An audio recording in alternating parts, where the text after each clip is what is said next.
ভাই ভাইরাল ব্যক্তি আমি আই এম ভাইরাল গ্র্যাজুয়েট চাল। আজকাল কিছু মানুষ স্মার্ট সাজতে গিয়ে ওভার স্মার্ট দেখায়, কেউ আবার ওভার স্মার্ট দেখাতে গিয়ে অমাবস্যার অন্ধকারে হারায়, কেউ আবার স্মার্টনেস দেখাতে গিয়ে বাইকের পিছনে মেয়ে তুলে নিজেকে স্মার্টনেস দেখায়। আমি একটা জিনিস বুঝলাম না, মানুষ কি এদেরকে স্মার্ট বলে নাকি স্মার্টনেস রং চঙে থাকে, নাকি এরা নিজেরাই নিজেকে স্মার্ট মনে করে? আমার কথা ভাইরাল যে তোমরা করেছে অ্যাকচুয়ালি যেমন নেতা যেমন নির্বাচিত হয় আমরা সেভাবে নির্বাচিত সোশ্যাল মিডিয়া। আচ্ছা, মানুষ কি এর দোকানে খেতে যায় নাকি এর বাতেলা শুনতে যায়? হোয়াটসঅ্যাপ, কি ভাই কেমন আছেন? সারাক্ষণ মাছি তাড়ানোর পর যখন দুই একটা কাস্টমার পায় তার জন্যই বোধহয় এত আদর আপ্যায়ন। এই জন্যই বোধহয় অন্যান্য দোকানের থেকে কাস্টমারকে একটু অন্যভাবে দেখে। নাই মামার থেকে কানা মামাই বোধহয় ভালো। তুমি আমার চা খাবে আর অন্য জায়গায় চা খাবে তখন তুমি পার্থক্য বুঝতে পারবে কোনটা বেটার। আরে দাদা, নতুন কিছু বলো। তুমি যেটা বলছো সেটা ব্যবসার টেকনিক, সব ব্যবসায়ী তাই বলে।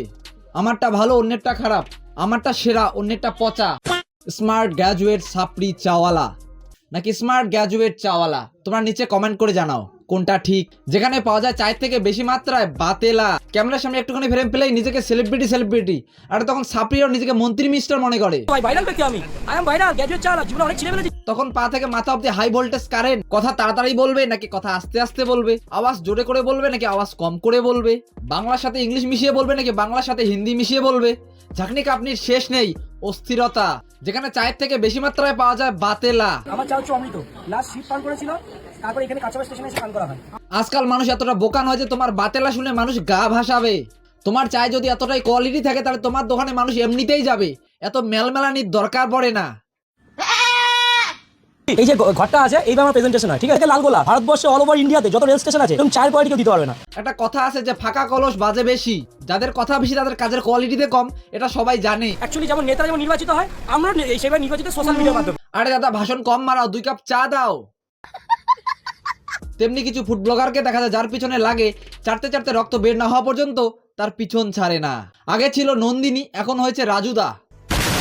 এই স্মার্ট শব্দটার সাথে দুজন ব্যক্তির মিল পাওয়া যায়। একজন স্মার্ট দাদা যে বাইকের পিছনে মেয়ে নিয়ে ঘোরে, আর একজন স্মার্ট দাদা যে চা বিক্রি করে। যখন দেখে দোকানে কাস্টমার নয় মাছি তাড়াতে হচ্ছে, তখন হাতে ক্যামেরা নিয়ে ফুড ব্লগিং মারায়।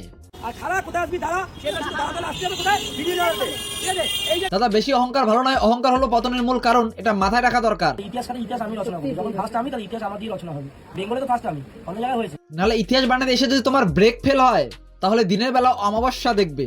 তখন নিজের ভুল নিজেই খুঁজে বেড়াবে কোথায় তোমার ভুল ছিল।